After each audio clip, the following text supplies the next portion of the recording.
Right, you've got to snap them. So that's that one. You match them up like that so you see it. Right, and in a minute it does this when you snap them. So I think what I'll do is that's it.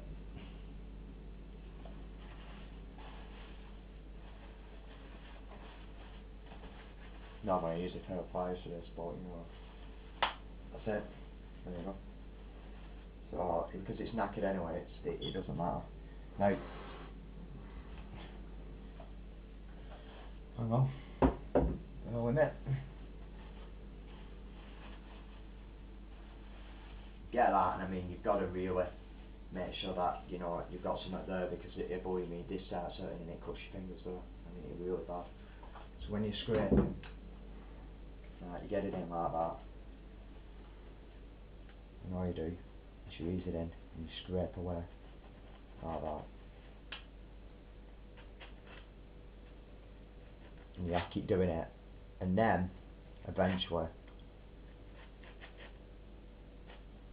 as you can tell, there's dirt coming out.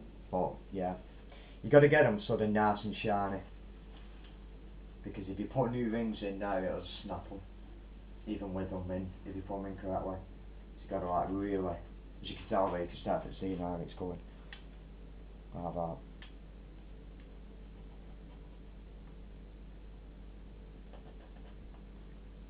But normally I'm just used to doing this, so you sit there for hours and hours and hours, and believe me, it gets boring. So it's better off just watching a film or something while you're doing it to scrape away, because believe me, it gets irritating after about 5 minutes. But you have to keep going and going. Get rid of all that carbon inside.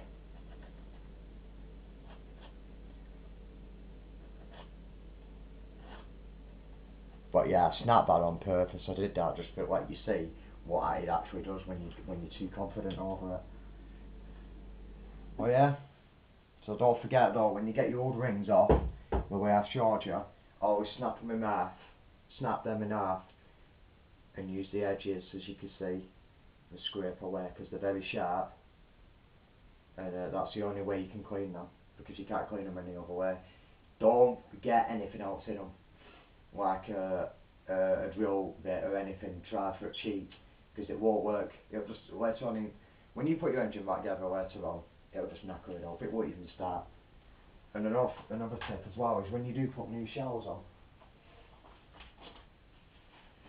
that just like the, I know these are old shells, these are all being replaced.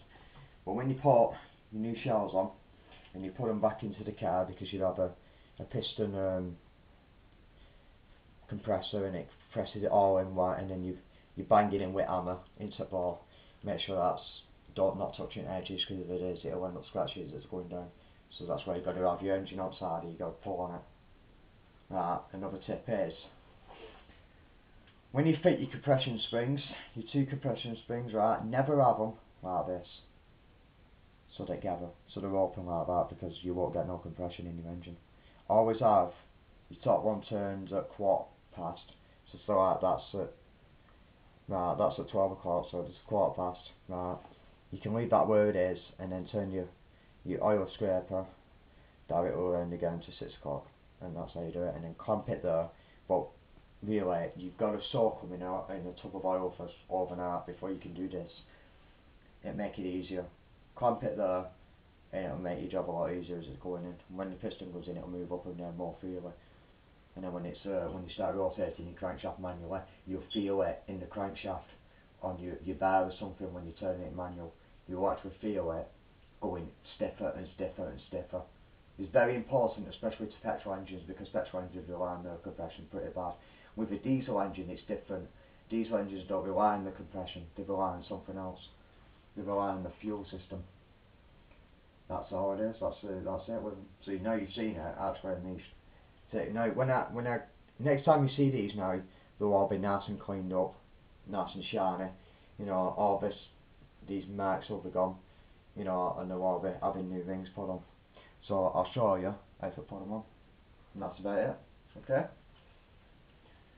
there you go.